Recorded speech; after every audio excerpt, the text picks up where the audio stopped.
Informasi yang pertama, Kota Palembang kembali ke zona merah COVID-19.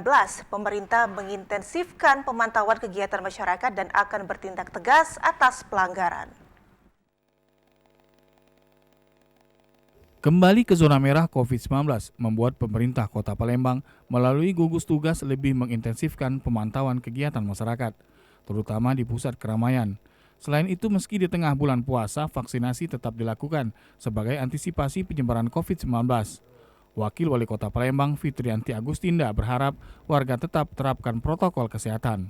Palembang memang sudah memasuki kembali kondisi zona merah. Oleh karena itu, kita kemarin sudah melalui gugus tugas, sudah melaksanakan kegiatan kembali untuk lebih intensif lagi memantau kegiatan-kegiatan masyarakat, terutama masyarakat yang memang di pusat-pusat keramaian. Jadi dari gugus tugas sudah mulai bergerak kembali dan pelaksanaan vaksinasi kita juga sudah masih berjalan ya, walaupun di masa-masa Ramadan ini vaksinasi terus berjalan.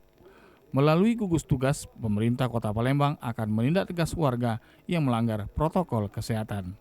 Romiko TVRI Sumatera Selatan melaporkan.